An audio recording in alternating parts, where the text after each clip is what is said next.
আমাদের যেটা প্রয়োজন সেটা হচ্ছে কৃতজ্ঞতা বোধ। যার যত বেশি কৃতজ্ঞতা বোধ থাকবে সে তত বেশি খুশি থাকবে নিজের জীবনে। সে ভাববে, আজকে আমাকে মন্দির থেকে ডেকেছে, কি আনন্দ! আজ কি উৎসব! কি আনন্দ! সবকিছু করা, সেবা করার পরে আমরা সবাই মিলে একসঙ্গে প্রসাদ পাবো, আমরা হরিকথা চর্চা করব, আমরা আনন্দ করব। সেই কৃতজ্ঞতা বোধ, রামায়ণে বলছে কৃতজ্ঞতা বোধ। আরেকটা কি থাকা উচিত? কৃতজ্ঞতা বোধ যার থাকবে তার আরেকটা গুণ আসে, সেটা হচ্ছে সেবার মানববৃত্তি, সেবা ভাব।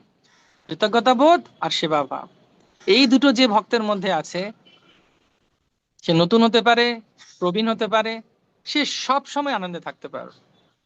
তো সেই জন্য আমাদের প্রত্যেককে বোঝা উচিত যে শিল প্রভুপাদ আমাদেরকে অনেক কৃপা করেছেন এই কলিযুগে। কি দিয়ে? সাধু সঙ্গ, নাম কীর্তন, ভাগবত শ্রবণ, মথুরা বা শ্রীমূর্তির শ্রদ্ধায় সেবন, সকল সাধন শ্রেষ্ঠ এই পঞ্চ অঙ্গ, কৃষ্ণ প্রেম জন্মাই পাঁচের অল্প সঙ্গ। মহাপ্রভু বলছেন এই পঞ্চাঙ্গ ভক্তি মহাপ্রভু দিয়েছেন, মহাপ্রভু পরম্পরা ধারায় শিল প্রভুপাদ দিয়েছেন। এবং আমরা যত বেশি কৃতজ্ঞতা রাখবো ভগবানের প্রতি, আমরা অনেক সময় খুব অকৃতজ্ঞ হয়ে যাই।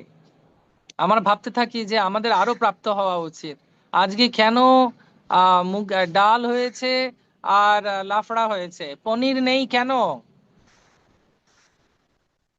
মিষ্টিতে আজকে হালুয়া কেন বানিয়েছে, গোলাপ জামুন কি হলো? কিন্তু যে ভাববে যে আরে প্রসাদ তো আছে, যে ভাববে যে আজকে প্রভুদের সবার দর্শন হয়েছে, গুণীজনদের, ভক্তজনদের, আমার জীবন ধন্য হয়ে গেছে, তাহলে সে সবসময় প্রফুল্ল থাকবে। এবং তখন সে ভগবানকে দর্শন করবে কত আনন্দের সঙ্গে, প্রত্যেকটা কাজ সে করবে, সেবা করবে কত আনন্দের সঙ্গে।